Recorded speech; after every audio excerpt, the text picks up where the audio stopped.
Така, Роберт, добро утро и до тебе, убав ден. Добро утро и до сите наши гледачи кои се будат со темите на Здраво Македонија, секогаш актуелни. Во текстот се она што се случува. Да, уште неколку дена или можеби неколку недели до крајот на летото и полека треба да се спремаме за грејната сезона, особено за оние кои што се греат на дрва. Каква е цената годинава на огревните дрва? Дали поскапува во однос на минатата година? Со кои дрва најмногу сакаат да се греат граѓаните, односно кои им се најисплатливи? За сето ова одговор ќе добиам од господин Валентин Груевски, директор на Национални шуми. Добро утро. Добро утро и благодарам на поканата. Ајде да слушнаме со какви дрва се греат граѓаните.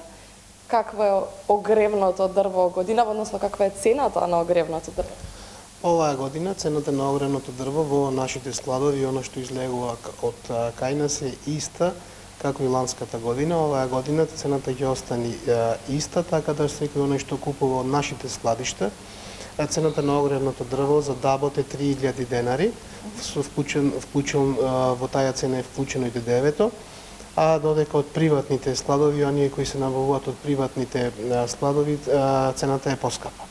Морам да кажам дека ланската година се створи една непотребна паника за тоа дека ќе нема дрва, дека ќе има енергетска криза, вештачки се подигнаа цените на огревното дрво во одредени градови. Оваа година имаме стабилизација и цената останува иста, како и кај нас, така и кај приватните складови.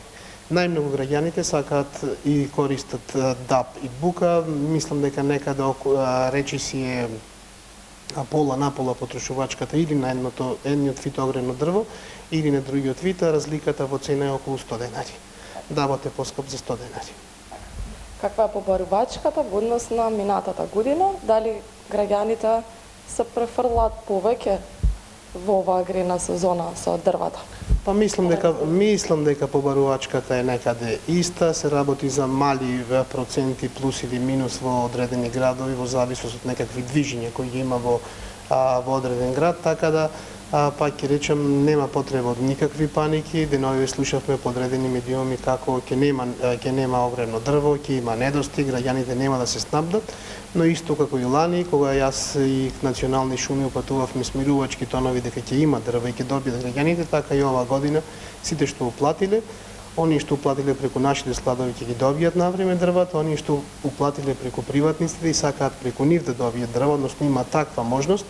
Ние со тие приватници имаме склучен договор и им е обезбедено дрва да може да ги снабдат граѓаните.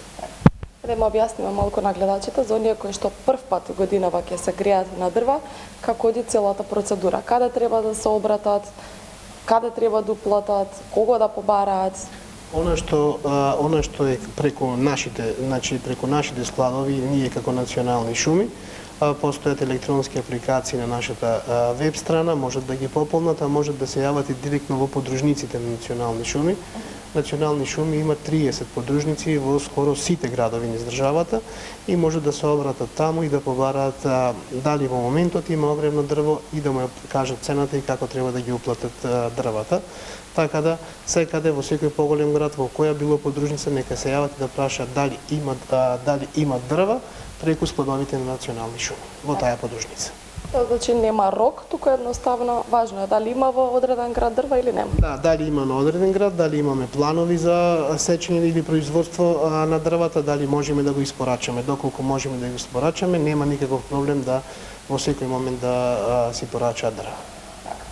Да не се грижат за доставата, претпоставувам дека се носат дрвата кај нив? Дрвата се носат, мислам оваа година имаме добра динамика, ланската година се појавија проблеми со здруженијата на пензионерите, се појавија, меѓутоа оваа година и самите се сведоци, граѓаните се сведоци дека малку, ајде да речам еден да употребен термин, е смирена тензијата, така да мислам дека навреме ќе бидат снабдени сите. Затоа што и тоа е многу важно, немаат сите услови да ги земат сами дрвата. Да.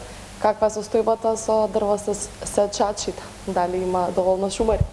Како работна сила и нашата гранка, бидејќи се работи за трудоинтензивна гранка и гранка која финансиски не е добро платена искрено во однос на другите гранки во државата, ние се почесто ни се случува да имаме одлив на работна сила и се помалку луѓе сакаат да работат во шума, бидејќи пак ќе речем се работи за многу тешка физичка работа, која ретки се луѓето која можат да ја вршат.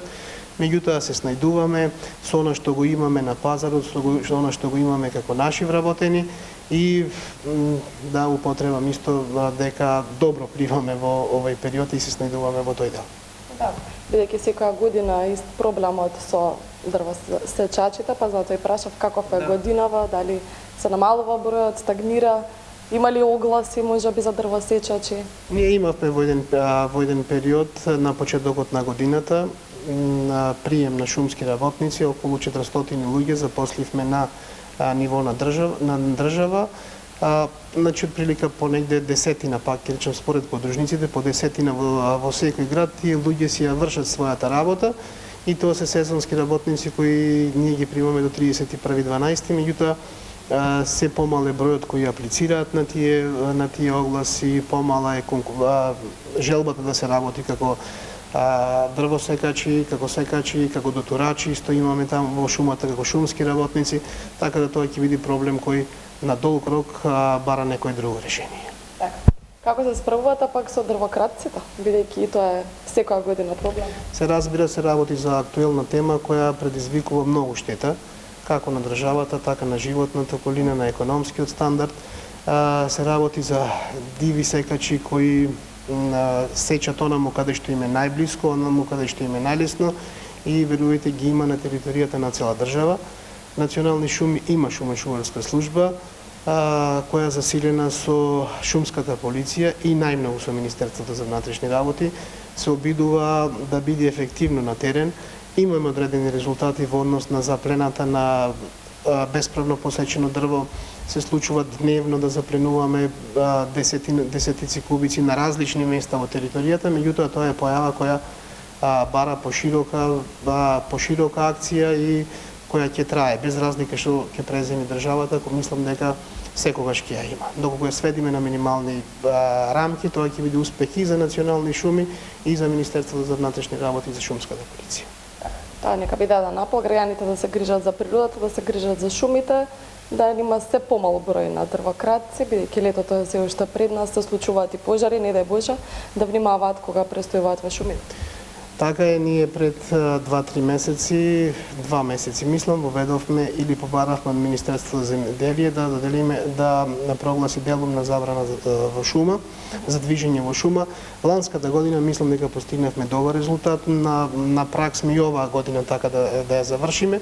Се разбира, пожарите се појава, која се случува секаде, се случува и кај нас, меѓутоа еве оваа година се надевам дека ќе завршиме без поголеми штети. Не сакам ни да помислам дека може да ни се случи 2021 година, кога во Малешевијата ни изгорија негде околу 400.000 кубици дрва.